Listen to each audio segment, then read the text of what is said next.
Hi, my name is Dr. Lysander Cook, and I am a professor at the University of Virginia in the School of Education and Human Development within the Special Education program. I am really pleased to be working with Mindy today to talk about culturally relevant teaching and positive and instructive feedback.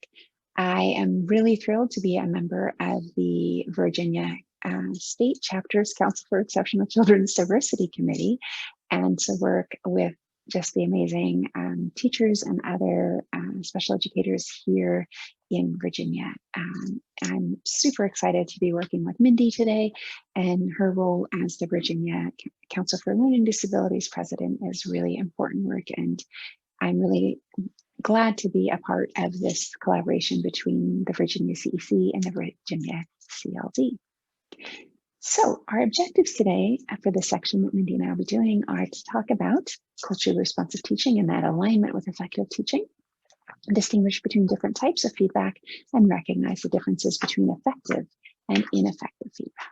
But first, I want to start with a story. I want you to think back to first grade, either as yourself or as a teacher or as a parent. First grade, brand new school, a young girl transfers to a new school and almost immediately starts getting into trouble.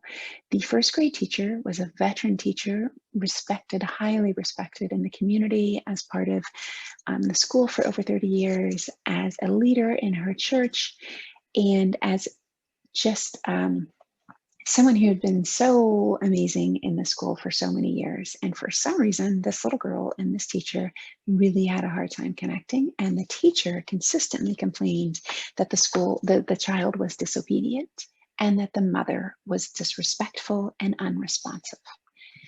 For example, the first week of school, the ball was kicked over the fence when the girl was playing outside with her new friends, and there was a tree over by the swings. So the little girl climbed the tree, jumped over, got the ball, and brought it back for her friends to play. The teacher was very upset, and the little girl was suspended from having recess for a week and told never to climb the tree again. So the next week, when the little girl came back to recess, she then, the ball was kicked over the fence again, and the little girl went out through the open gate and got the ball and brought it back. The teacher was furious. She sent the little girl to the principal's office for flagrant disobedience. And because the family had no phone at home, the principal and the teacher were very frustrated with their inability to get a hold of the mother, and would often send notes home through like envelope paper, clipped to her shirt, and the mother would be unresponsive, and often the little girl would get into trouble because the mother was unresponsive. The little girl did live with her single mother, her older sister, and occasionally a boyfriend or two of the mothers in and out, maybe not at the same time. The mother was a high school graduate. The father was mostly out of the picture, and he was in and out of jail and experienced bouts of homelessness. He had a 6th grade education and was currently living a good 200 or 300 miles away from the family. The mother recently had changed the living situation because they had been previously in a more communal situation. There had been some violence, and the little girl had witnessed the killing of one man by another man, and the mother had moved their living situation. After a number of issues, including the mother yelling and cursing at the principal when she had to miss work to come to school for issues that she deemed very minor, the little girl was expelled for the last quarter of the school year. The school allowed the child to come back to school in 2nd grade because of the advocacy of one teacher. That one teacher said, I know that this little girl can and do well in school. I know that I can work with her, and I can teach her what she needs to know to be able to function within the school community. So the school allowed the child to come back. The teacher not only held high expectations for this girl, but convinced her that school was important and could be a safe place, a place of joy, discovery, and community.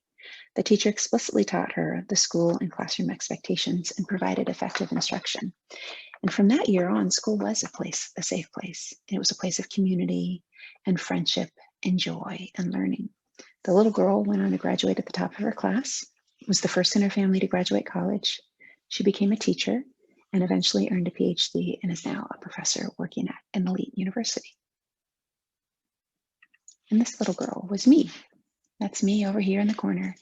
And the teacher that changed my life, that believed in me and became the very kind of safe model, my champion, was a white woman that looked just like me now. And I think in me, she saw herself. She saw someone that could have been her child.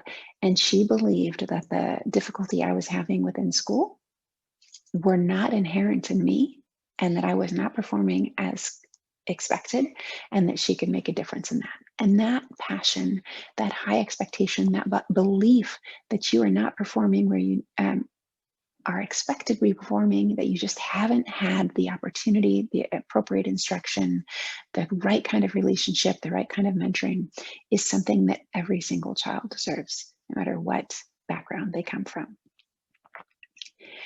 The Ed Equity Virginia, Education Equity in Virginia, if you have not been to their website, they have some amazing resources, some recorded webinars, as well as some other resources. And they also do a newsletter, so you can sign up at their website.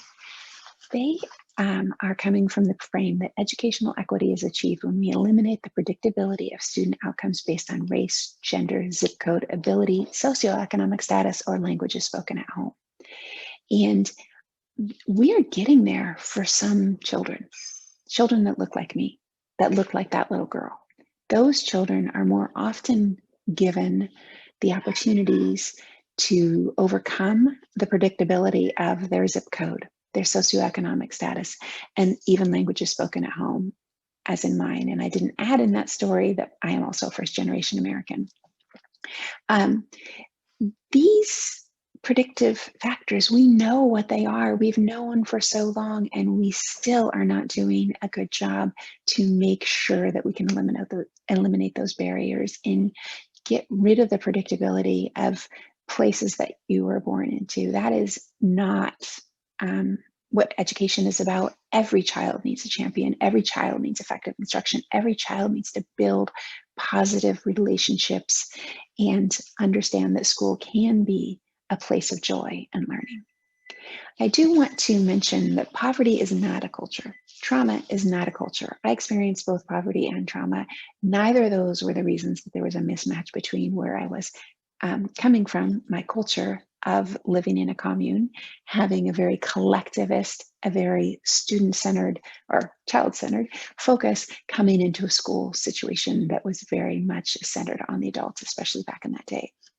That was the mismatch. Poverty and trauma are not cultures. Disability, in some, there are disability communities and disability culture, but not everybody that has a disability views it as a disability culture. So we do need to be very aware. And there is often intersectionality where we do have students from diverse backgrounds that also are living in poverty, that also have experienced trauma, or that may also have a disability. So we do need to be really aware of the contextualization and all of the child and all of the that they bring to us at school. But we do want to make sure that we, even though some of the same practices will be effective for students that are coming from poverty, students that have a disability, students that are coming from trauma, as will for students that are coming from different cultures, they are not the same thing. What is culture? I think Richard did a really nice job early on defining it. Again, this is from Zaretta Hammond's work. Culture is a combination of thoughts, feelings, attitudes, beliefs, values, behavior patterns, and practices that are shared by racial, ethnic, religious, or social groups, and include surface, shallow, and deep culture. And I'm not going to go into it. I do think that surface culture is where we mostly focus when we're thinking about culture, when we bring into school settings in schools and we think about different diverse stories and sharing holidays or sharing food. But we do really need to be aware of the other levels, because as we go down more shallow and deep culture, those are the things that we need to understand about ourselves, because when a child presents and is reflecting a different culture from ours, that is where we might kind of have that, and we need to be able to self-regulate and really address that and make sure that we really are valuing and expressing through our actions and our words what we say we are when we are inclusive and we're accepting of students. So we really need to make sure there's an alignment between how we're responding and how we think we're responding. And sometimes that can come out of kind of our implicit bias coming through when there's a mismatch, and we need to be really self-reflective and also be students of culture. From our students, we want to learn. From our families, we want to learn, as well as taking the time to really teach yourself and learn and seek out opportunities to learn about other cultures. Cultural competence is the ability to successfully teach and or work with students who come from cultures other than one's own, or even sometimes one's own cultures, and the practice of recognizing differences among students and families and responding positively to those differences.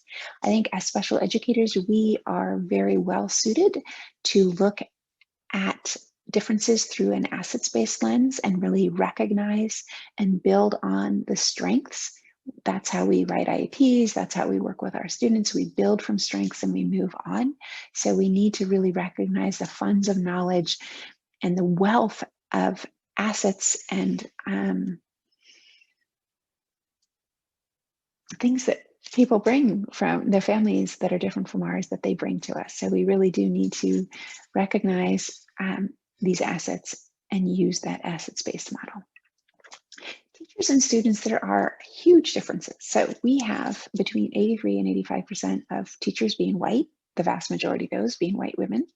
Students, we have 45 to 50% that are Alaskan, Indian, Alaskan Native, Asian, American, Black, or Hispanic.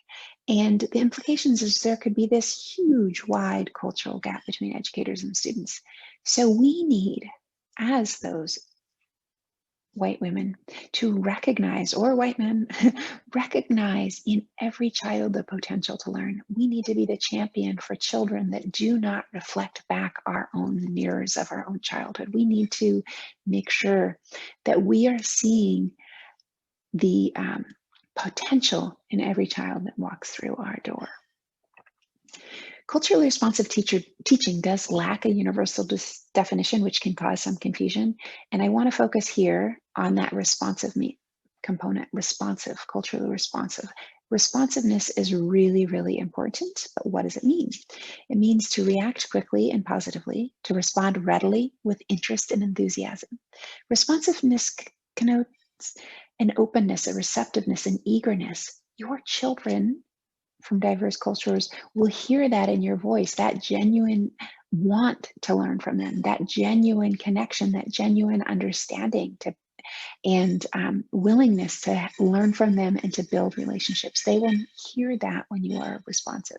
Although these definitions are not specific to teaching, they do work for teaching. To be a culturally responsive educator means that we are quickly and positively responding with interest and enthusiasm to the cultures of our students. This is so important. You will be modeling throughout your day your embracing of inclusion and of diverse perspectives, of diverse cultures, of diverse abilities, of just the diversity that your children bring to your classroom. And that is really, really important.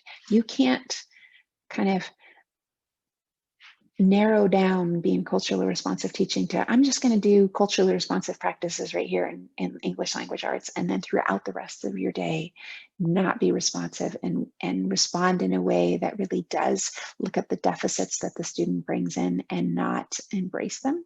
So you need to be really responsive throughout your day. An educator's ability to recognize students' cultural displays of learning and meaning making, respond positively and constructively with teaching moves that use cultural knowledge as a scaffold to connect what the student knows to new concepts and content in order to promote effective information processing. This is really important. So just because someone is approaching the instruction slightly different, you need to see that and build on it and make sure that you're scaffolding to connect what the student knows to this new information. So that contextualization is really, really critical. And the more you know your students, the more you are able to provide these kind of scaffolds and connections for your students. Responsiveness requires you to listen, learn from our students, learn what they tell us, what they bring us, what they show us in the classroom. Want to know more, have genuine curiosity about your children's perspectives and where they come from and what they value. Prepare ahead. You do need to be very well prepared. I think all teaching, as you all know, I'm sure, starts with that planning. Being well planned is going to really allow you to make sure you're being more effective, but also allow you to understand where you can deviate from the path and grab that teachable moment versus when you need to push forward through with your effective plan. Examine your own experiences and biases and be flexible, and also use effective practices. When we are connecting with students from diverse backgrounds, we are not forgetting what we know about effective teaching and learning. We need to even more so. And if you are on Twitter, there are some amazing, follow the hashtag Black Literacy and really see that there is a community crying out for effective instruction. We know through the science of reading effective practices, they are not being applied always in some schools. And especially when we look at proficiency rates, we need to do better. We can do better. We need to believe that even when a child comes to us later, that they are capable of learning, and we need to use effective practices to teach them and not just expect, oh, look at their SES. Oh, their parents don't have any income. Oh, they're coming from a Black family. Oh, we shouldn't expect that they are able to read because of, look at all these predictive factors. Look at all these risk factors. No, we need to use effective practices. We need to have high expectations. Many people think if you have a lot of multicultural books that will create conditions for equity and learning. Those are a great start. It's the belief that diverse multicultural texts create some kind of motivation that gets diverse students to engage and pay attention to the instruction offered. Many think having a multicultural classroom library makes them culturally responsive educators. It is magical thinking to believe that despite not knowing how long vowels work, when students see a brown face in a book, somehow that will be a catalyst and students will begin reading with greater fluency and comprehension. And this is from a conversation with Zaretta Hammond on the Collaborative Classroom blog. And I think it is, oh, I'm missing the quotation marks at the end, just noticed my typo. Anyway, I think it really is true. I think we absolutely need to make sure there's a sense of belonging in our classroom. We have diverse books on the walls. We are books in our library. We present different stories. We are building that empathy muscle by connecting students to stories that are so different from their own, but also stories that are reflecting their own experiences. But we must not skip the step of using effective practices.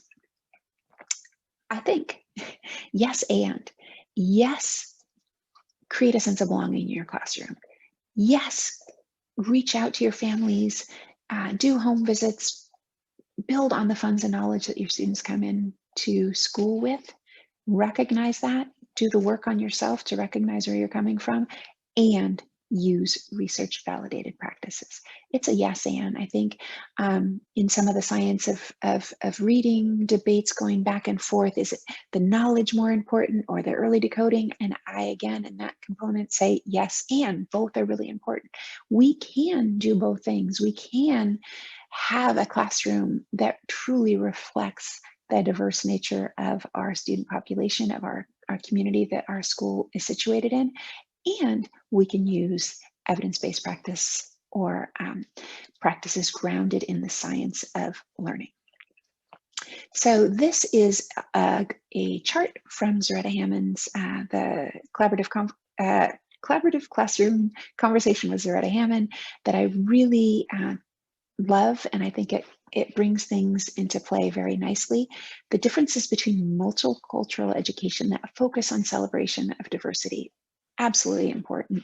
Centers around creating positive social interactions across differences, really important. Diversity and inclusion efforts live there. And I think that's sort of where many of us go, but unfortunately some of us stop there. It concerns itself with exposing privileged students to their diverse literatures, multiple perspectives and other cultures. For students of color, the focus is on helping them see themselves reflected in the books and curriculum, and that social harmony lives there. It's really important. Social justice education focuses on exposing the social political context that students experience. It centers around raising student consciousness about inequity in everyday social, environmental, economic, and political situations. And I think social justice has been rising to the forefront right now with our current political climate. Anti-racist efforts live there. They are so very important. But in and of itself, that perspective concerning itself with creating the lens to recognize and interrupt inequitable patterns and practices in society, critical consciousness is really very important and is partially a bridge to the next component of culturally responsive education. Focuses on improving the learning capacity of diverse students who have been marginalized educationally. It centers around the affective and cognitive aspects of teaching and learning, and the efforts to accelerate learning live there. That is really, I think, in teacher education, when we have shorter and shorter programs, we have so many vacancies, we need to push teachers out there more. We are focusing there, but I think sometimes at the detriment to others. Although I will say in my own teacher training programs, we stopped at multicultural education. And when I got into the classroom, I said, well, I got all these great books, but none of my kids can't read them. And I needed to also make sure that I was taking the right steps to make sure I knew how to accelerate learning. It concerns itself with building resilience and academic mindset by pushing back on the dominant narrative about people of color. Independent learning for agency lives there. So we do need to use effective practices. We do need to make sure we are culturally responsive and not at the detriment to the other areas and not leaving the other areas. This is a yes and. And so Mindy's going to go forward and talk about effective feedback. Screen.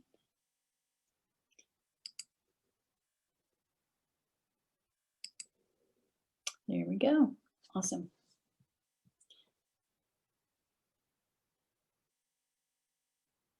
Okay.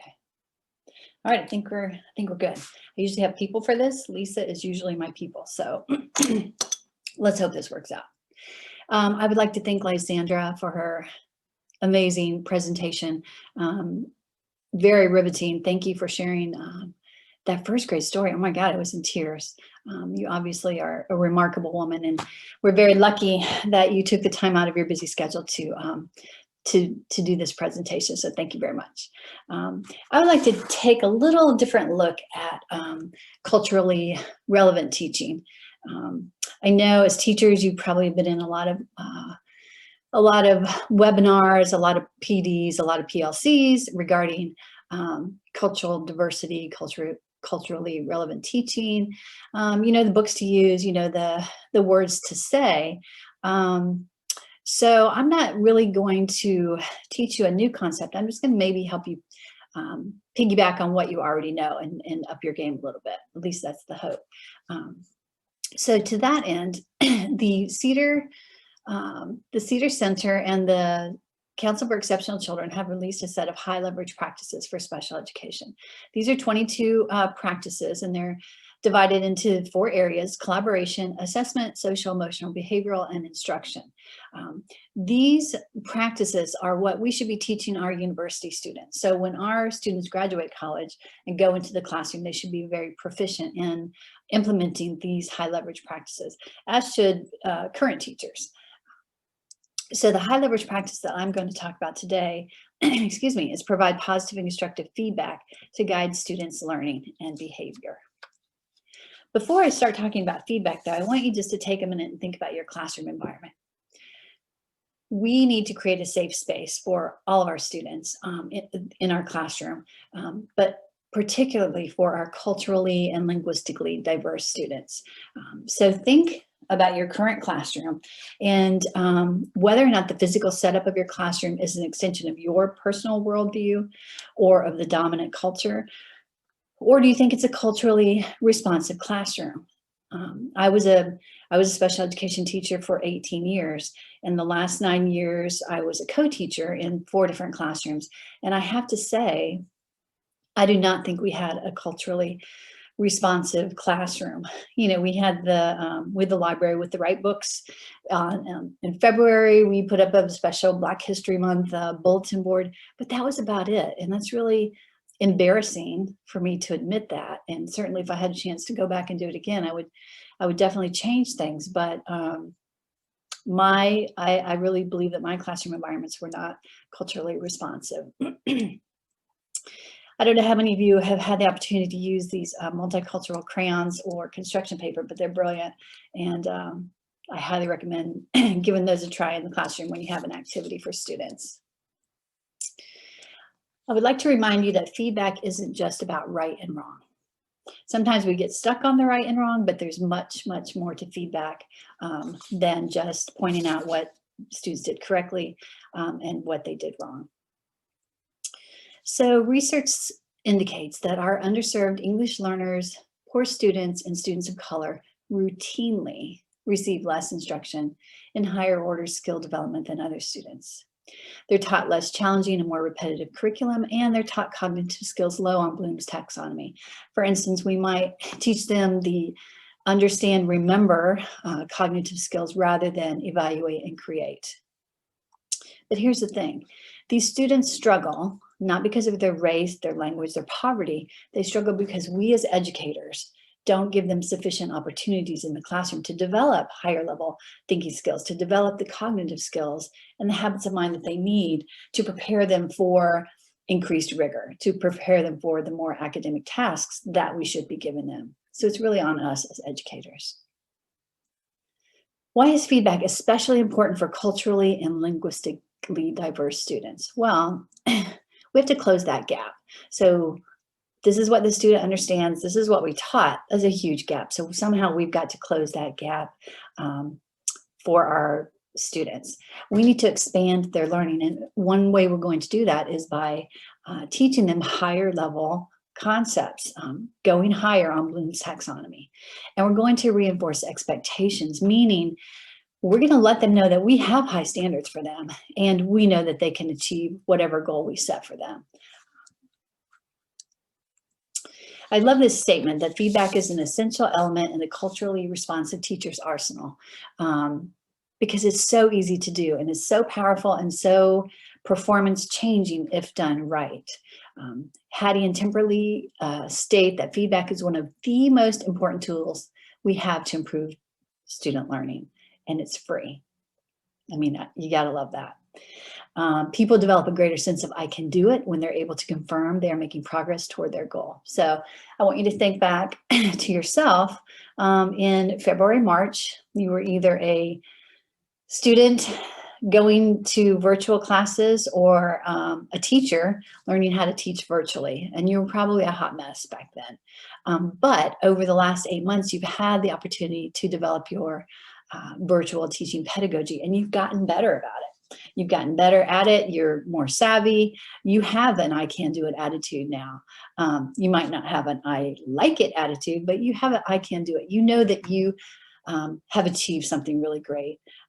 So that's that attitude, that I can do it attitude is what we need to instill in our culturally and linguistically diverse students. Simply giving feedback doesn't change one thing. The students have to accept it as valid and it has to be actionable. You need to tell students what to do with the feedback that you give them. But here's the thing. For feedback to be effective, students must act on it. So you can give the most powerful, most brilliant, best feedback on the planet, but if a student doesn't act on it, it's a moot point. So how do we get students to act on that feedback? Well, that's through our relationship that we build with the students. They, a relationship of mutual respect. So when you give them feedback, they will accept it as valid. They know that you have their best interest in mind, and then they will act on it. So it's all about relationship building as well. Quality feedback does have some distinct characteristics. It's instructive rather than evaluative. So we're going to focus on correcting one aspect of their performance, a procedure, a step, something that they need to memorize, and it needs to be actionable. Tell them what to do with that feedback. What is the next step after they get your feedback? It is specific and in the right dose. We're going to focus on only 1 or 2 points, not 27. We're not going to overwhelm them. it's timely. So we know that written feedback isn't always timely. Seems as educators we're perpetually behind on our grading. But verbal feedback can be immediate and should be immediate. And we want to give that feedback while the lesson is fresh in their mind. And it's delivered in a low stress environment. I love the idea of reframing errors as information. So by doing this, I think that we're taking away the negative connotation of an error. You can set the tone in your classroom that you're the teacher and it's your job to give information about something when it's incorrect. So the emphasis is on you giving information rather than the student making an error. You're just changing the paradigm a little bit, and I love that idea. So there are different types of feedback. Obviously, the instructive and corrective feedback is the gold star. For example, in the third sentence, use the wrong punctuation and have a run-on sentence. Or when you're adding 2 columns of numbers, you're forgetting to carry the number over. I would even go a step further in both of those examples and add an actionable statement. For example, in the third sentence, use the wrong punctuation and have a run-on sentence.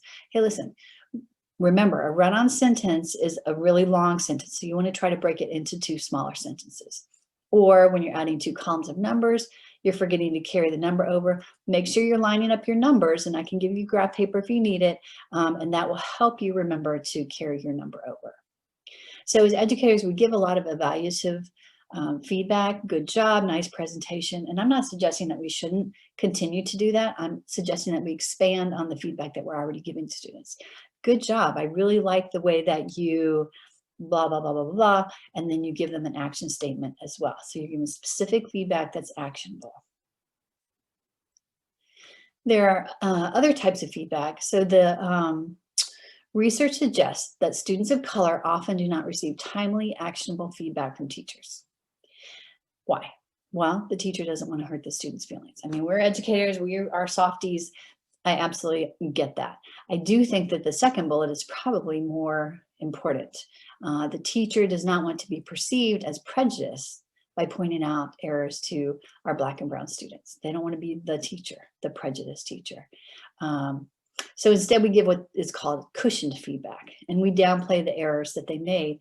And when we do this, we're really giving the students a disservice because we're not showing the students that we have high standards for them when we downplay the severity of errors. Essentially, we're saying, yeah, we thought you were going to fail that test and you did, so that was what we expected. So you are not setting the bar high at all. And we're not giving them any actionable information to be able to change their behavior and improve their performance. So cushioned feedback is not effective feedback. Consider instead giving wise feedback. In wise feedback, the teacher, first of all, conveys to the student that they have faith in their ability to achieve whatever the teacher has asked them to achieve. And then they're going to be honest. They're not going to sugarcoat the feedback. They're going to be honest about the gap between the current performance and the standard he or she is trying to achieve. So you might say something like, this is where you are right now, this is where you need to go, and I'm going to help you get there. Okay, so we're not going to sugarcoat the fact that they did better than they did. 3 specific elements are added to the negative feedback: an explicit holding of high standards. I cannot emphasize enough how crucial that is. A personal assurance to the student that he or she is capable and can improve with effort. So remember, you're building relationships, and if you have a good relationship with your student, when you personally assure them, that will go a long way toward making them want to work hard for you. And then specific actionable steps to work on. So an example of wise feedback may be something like this. I know that completing decimals, percent, and fractions is a hard thing for a 6th grader. You missed most of the fraction problems on the test. I know if you take the time to draw fraction circles or fraction bars, you can do better next time. You've got this. So that would be an example of wise feedback. Seems really long, but it probably took me 10 seconds to read. Just a reminder that effective feedback is respectful and positive. I know for a fact I've been guilty of the non-example, and I probably punctuated my non-example with an eye roll because I'm an eye roller, which is incredibly disrespectful. So we need to check ourselves. and make sure that we are being respectful and positive for our students. And feedback is not just individual feedback. We can also give feedback to groups of students, and we should. So this is an example of what some group feedback might look like. I noticed you guys are working together to solve the problem. I heard lots of scientific language and reasoning and strong collaborative language. Remember, someone needs to write your reasoning down. So you have just given them specific feedback and an action to perform and told them they're great. So I would like for you to think for a moment, how many positive statements do you think we should make for every negative statement? I'm going to give you some wait time, some think time. Give you 5 seconds.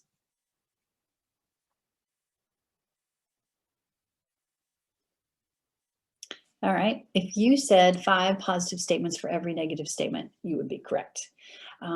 Here's the thing, the brain has what is called negativity bias. And that means that the brain is more focused on negative experiences than positive experiences, actually 20 times more focused on negative experiences than positive experiences. So it's in our brain that we are negative. So we have to change that paradigm, and we have to really make a concerted effort to be more positive with our students, and probably in our lives, just generally speaking, to be honest with you. So in conclusion, a culturally responsive teacher builds meaningful alliances with their students. So through the classroom environment, through the relationship building, you are building trust in a comfortable relationship with your students. Is mindful of balancing rigor and expectations with supports. We are going to up their game. We are going to teach them at a higher academic level, as we do our other students, because they deserve that. But we are also going to provide scaffolds to help them achieve the goals that we've set. So we're going to be scaffolding them along the way. We offer actionable feedback and feedback in ways to affirm students' capacity to learn. We know that they can do this. We are inspired by them. We are excited for them. Just keep building that confidence. And we're also going to add feedback that is honest about the student's performance. We're not cushioning it. We're not sugarcoating it. We're going to just tell it like it is. And if we have a good relationship with our student, they will understand exactly what they need to do. So we don't have a live chat or shout out, but I thought the examples were pretty good, so I left them in the presentation. Emilio just used mathematics language. He used quotient to try and solve a math problem. I always got excited when my students use vocabulary in science or social studies or math, but his answer was incorrect. So what kind of feedback, what might you say to Emilio using the types of feedback that I have mentioned previously? Your feedback might look something like this. Emilio, I like the way you used the word quotient when you were talking about your answer. You almost got the correct answer. You were just off by 2. Division's a really hard math concept to learn for sure. Make sure you keep all of your numbers lined up so when you subtract, you get the right remainder. So you told them what you liked, you were specific, and you gave an action to complete at the end. So in this example, Kanisha didn't make any mistakes. She correctly lined up the decimal points and arrived at the correct answer. So her feedback might look something like this. Kanisha, I really like the way you remembered to line up the decimal points carefully. You got it just right. I also am so happy that you remembered to look to see if there was more on the floor to figure out if you had to regroup or not. Don't change a thing. So your actionable statement actually is don't change a thing. You continue doing what you are doing because it's perfect. So Lysander and I wanted to share some resources with you. On the left, the Culturally Responsive Teaching in the Brain is the book that the Virginia CEC Diversity Committee read. It's really a great book, and it's short. It's only about 150 pages, and it talks a lot about why we do the things we do based on our brain, which is fascinating, but it also gives many practical applications for the classroom. And actually I used a lot of it in my presentation. So I highly recommend that book. And then these are just some other resources that are available to you. So please check them out. I would like to thank you all for listening to Lysandra and me, and for supporting Virginia Council for Learning Disabilities and the Virginia Council for Exceptional Children's webinars. And we hope you learned something. Have a great day.